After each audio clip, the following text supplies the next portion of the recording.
Good morning to all of you. मैं Jahangir Alam, assistant professor, department of political science, Marwari college, Ranchi.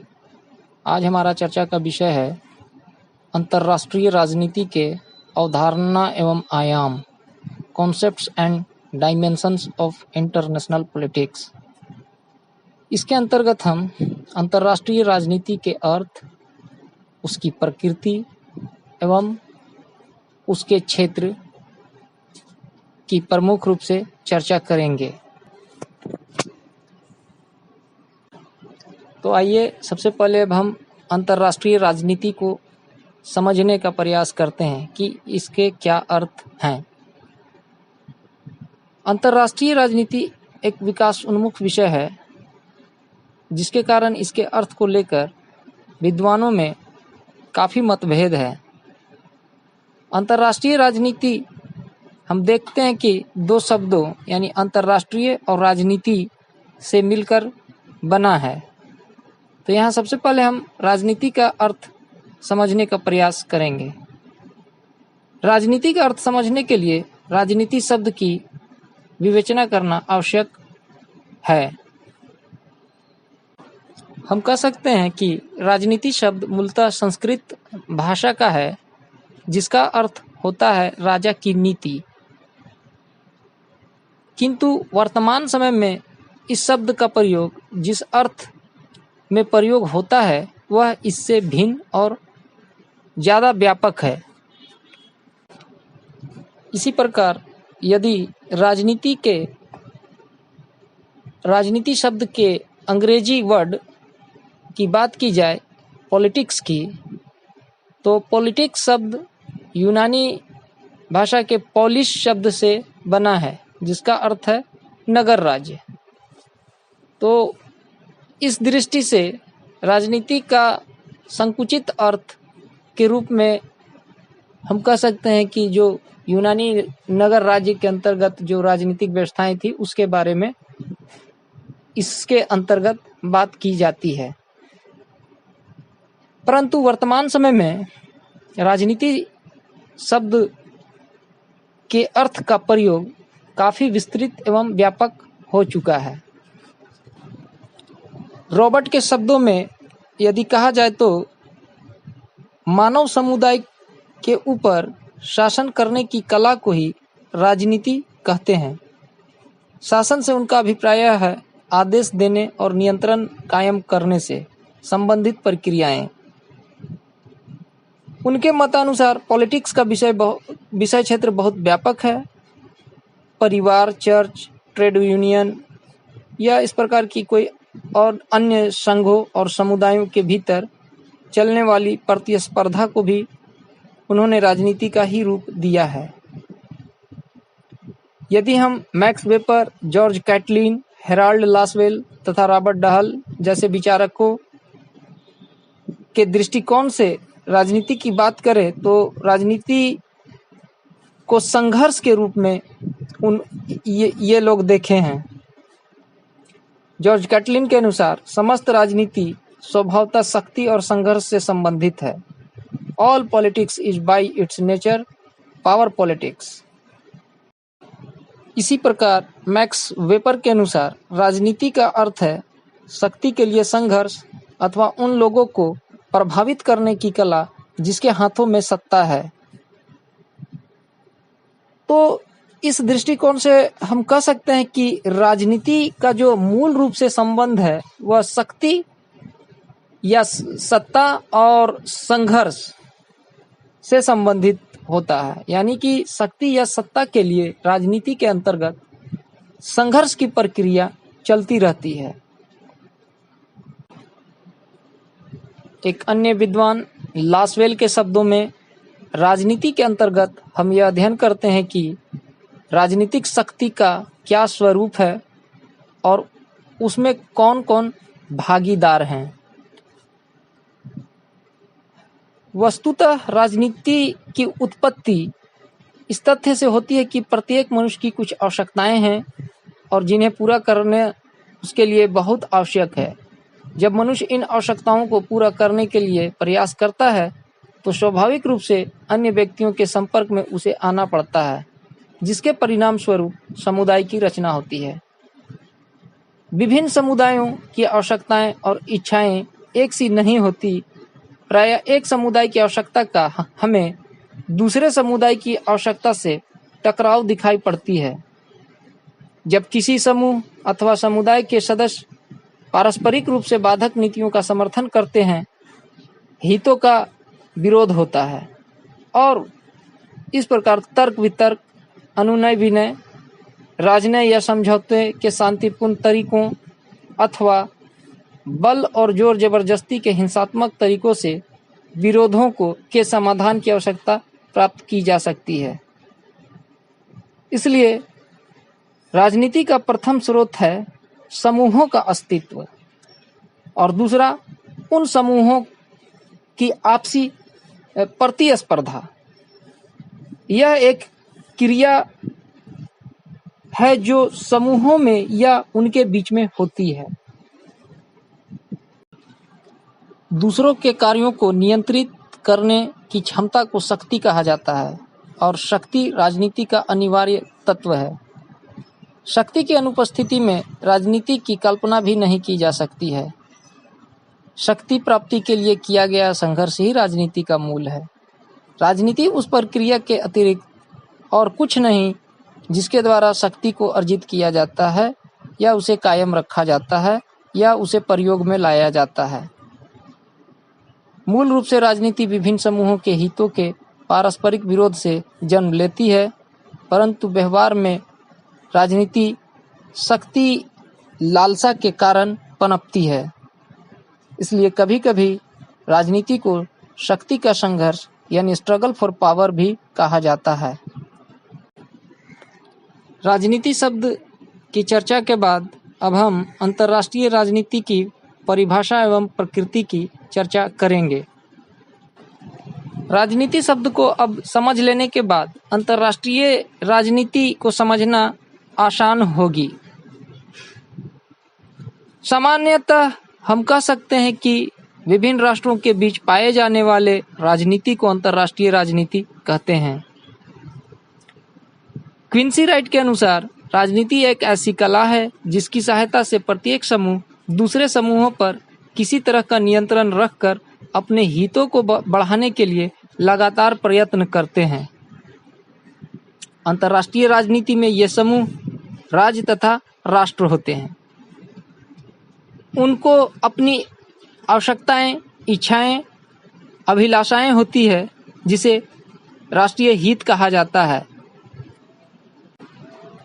जिसकी प्राप्ति के लिए ये राष्ट्र या राज्य प्रयास करते हैं और इस क्रम में उन्हें अन्य राष्ट्र या राज्यों के साथ मतभेद या विवाद उत्पन्न होते हैं।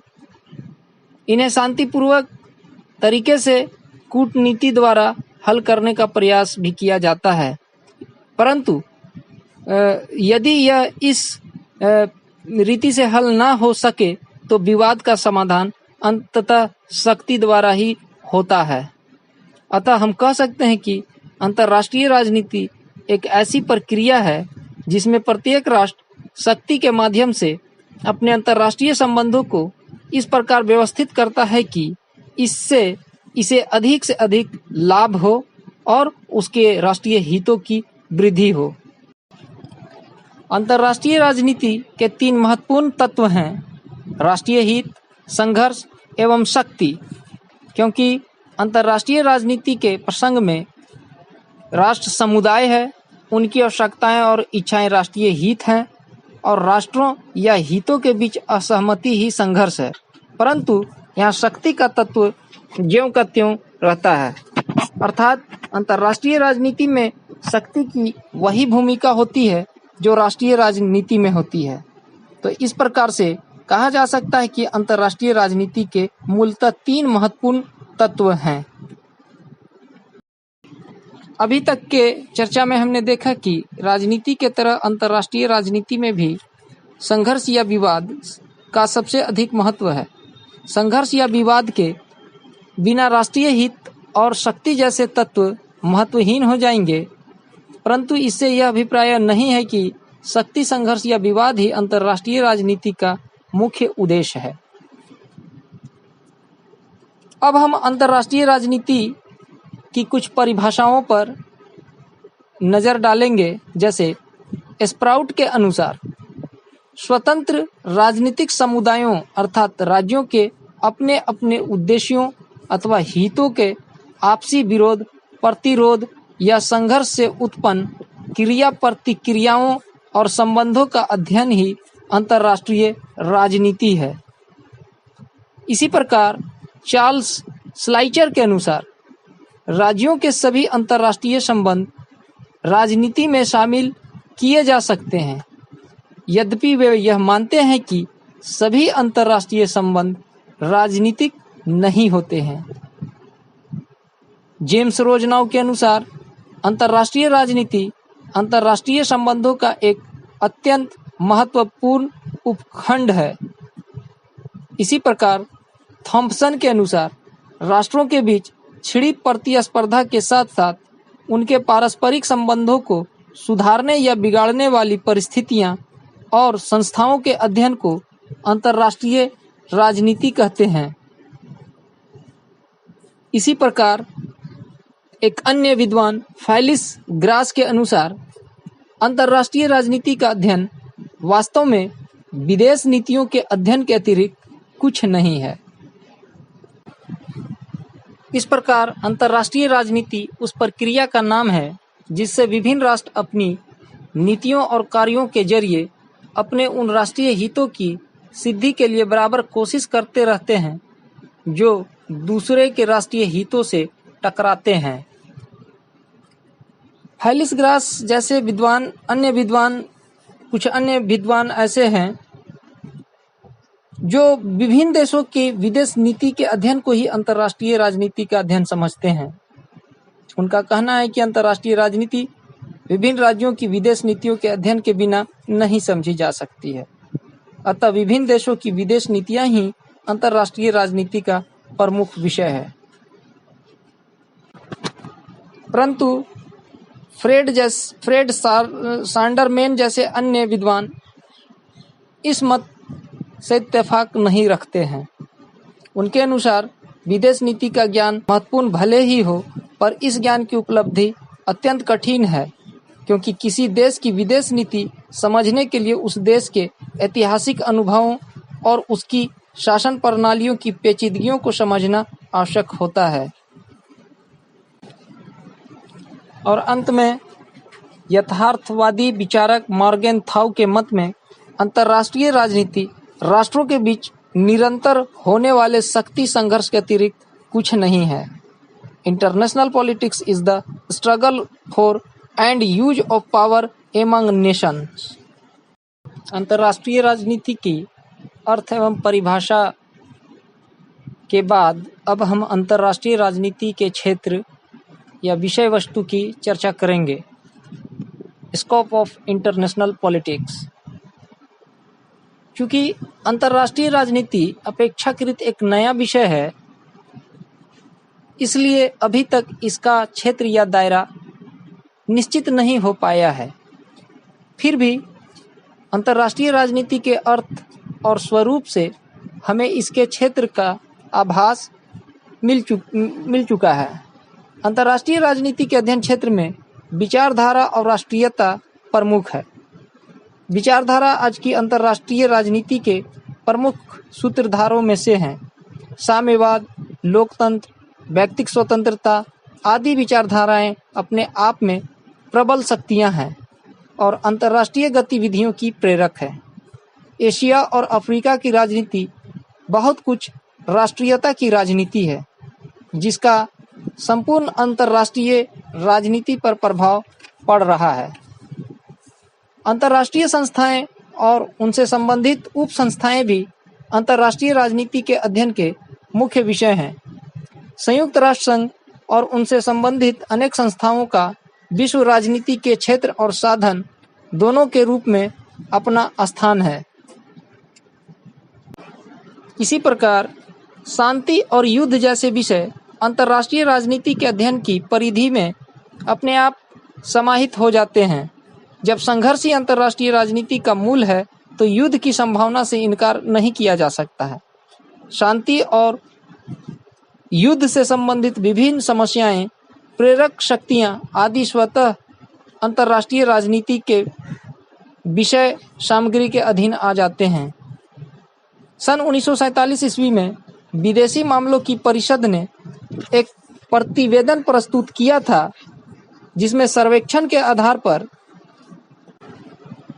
ग्रेसन कर्क ने अंतर्राष्ट्रीय राजनीति की विषय वस्तु में 5 तत्वों के अध्ययन को आवश्यक बताया था, जिनमें पहला है राज्य व्यवस्था के स्वरूप और उसकी कार्य प्रणाली का अध्ययन, दूसरा राज्य की शक्ति को प्रभावित करने वाले तत्वों का अध्ययन, तीसरा अंतर्राष्ट्रीय स्थिति तथा महाशक्तियों की विदेश नीति का अध्ययन, चौथा वर्तमान अंतर्राष्ट्रीय संबंधों के इतिहास का अध्ययन और पांचवा अधिक स्थायित्व वाली विश्व व्यवस्था के निर्माण की प्रक्रिया का अध्ययन। इसी प्रकार सन 1954 ईस्वी में अंतर्राष्ट्रीय शांति के कार्नेगी संस्थान के तत्वाधान में विसेंट बेकर द्वारा संपादित एक सर्वेक्षण के आधार पर अंतर्राष्ट्रीय राजनीति की विषय वस्तु में निम्न बातों का अध्ययन शामिल किए जाने की सिफारिश की गई थी। इसके अंतर्गत पहला है अंतर्राष्ट्रीय राजनीति के स्वरूप और प्रमुख प्रभाव उत्पादक तत्वों का अध्ययन, दूसरा अंतर्राष्ट्रीय जीवन के सामाजिक, राजनीतिक, आर्थिक संगठनों का अध्ययन, तीसरा राष्ट्रीय शक्ति के तत्वों का अध्ययन, चौथा राष्ट्रीय हित की अभिवृद्धि के साधनों का अध्ययन, पांचवा राष्ट्रीय शक्ति की सीमाओं और नियंत्रण विधियों का अध्ययन, छठा महाशक्तियों की विदेश नीतियों और आवश्यक होने पर छोटे राज्यों की विदेश नीतियों का अध्ययन, सातवां ऐतिहासिक पृष्ठभूमि का अध्ययन, आठवां वर्तमान अंतर्राष्ट्रीय घटनाओं का ऐतिहासिक परिप्रेक्ष्य में अध्ययन। तो इस प्रकार कहा जा सकता है कि वर्तमान में इस विषय के अध्ययन की उपयोगिता निरंतर बढ़ रही है, जिससे इसके क्षेत्राधिकार में भी वृद्धि होती जा रही है।